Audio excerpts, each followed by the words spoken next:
বন্ধুসকল আমি আটায়ে কল কাৰখানা বা ইণ্ডাষ্ট্ৰীৰ ওপৰ ফালে ঠিক এনে ধৰণৰ ঘূৰণীয়া ফেন আকৃতিৰ সঁজুলি দেখিছো আৰু এই কল কাৰখানাসমূহৰ ওপৰত টিঙত ফেনৰ দৰে এই ঘূৰি থকা সঁজুলিসমূহ কোৱা হয় টাৰ্বো ভেন্টিলেটৰ ফেন বা এয়াৰ ভেন্টিলেটৰ ফেন।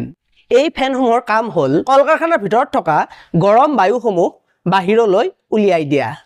আৰু আটাইতকৈ ডাঙৰ কথা এই ফেনসমূহত কোনো বিদ্যুতৰ যোগান ধৰা নহয়, ই বায়ু প্ৰবাহৰ গতিত ঘূৰি থাকে। আৰু আজি আমি এই ভিডিঅ'টোত আলোচনা কৰিম বিদ্যুৎ নোহোৱাকৈ এই ফেনসমূহ কেনেকৈ ঘূৰে আৰু ইয়াৰ লগতে আজি আমি আলোচনা কৰিম এই ফেনসমূহে কল কাৰখানাৰ ভিতৰত থকা গৰম বায়ুসমূহ কেনেকৈ বাহিৰলৈ উলিয়াই দিয়ে। আমি আটাই জানো যে কল কাৰখানা বা ইণ্ডাষ্ট্ৰীত মানুহে নানা ধৰণৰ যন্ত্ৰপাতিৰে কাম কৰি থাকে, যাৰ ফলত কল কাৰখানাৰ ভিতৰত থকা বায়ুখিনিৰ উষ্ণতা বৃদ্ধি পায়। লগতে কল কাৰখানাৰ ভিতৰৰ বায়ুখিনি গৰম হৈ পৰে আৰু এই গৰম বায়ু পাতল হোৱাৰ বাবে বায়ুখিনি ক্ৰমে ওপৰলৈ গুচি যায় আৰু গৰম বায়ুসমূহ ওপৰলৈ আহি যেতিয়া টাৰ্বফেনত প্ৰৱেশ কৰে তেতিয়া টাৰ্বো ভেন্টিলেটৰ ফেনখনৰ ভিতৰৰ বায়ুৰ চাপ ফেনখনৰ বাহিৰৰ বায়ুৰ চাপতকৈ বৃদ্ধি পায়।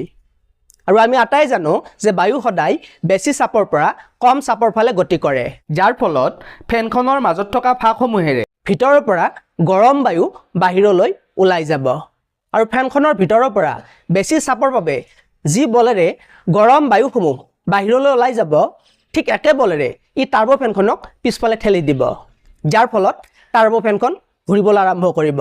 কাৰণ টাৰ্বো ফেনখন যথেষ্ট পাতলকৈ বনোৱা হয় যাতে সামান্য বতাহতো ই ঘূৰিব পাৰে। এনেদৰে ফেনখন যিমান বেছি ঘূৰিব সিমানে বেছি পৰিমাণে গৰম বায়ু ফেনখনে বাহিৰলৈ টানি উলিয়াই দিব, যাৰ ফলত দৰ্জা বা খিৰিকীৰে বেছি পৰিমাণে শীতল বতাহ কল কাৰখানাত প্ৰৱেশ কৰিব। ইয়াৰ লগতে টাৰ্বো ভেন্টিলেটৰ ফেনখন বেছিকৈ ঘূৰিবলৈ আন এটা প্ৰিন্সিপলে কাম কৰে, যিটো প্ৰিন্সিপলক আমি বাৰ্নৌলি প্ৰিন্সিপল বুলি জানো।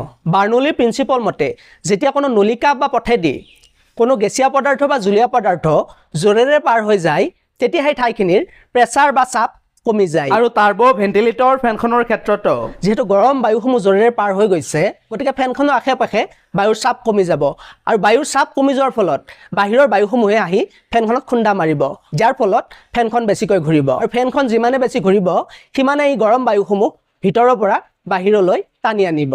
এনেদৰে কল কাৰখানাৰ ভিতৰ ভাগ ঠাণ্ডা কৰি ৰাখিবলৈ এই টাৰ্বো ভেন্টিলেটৰ ফেন ব্যৱহাৰ কৰা হয়।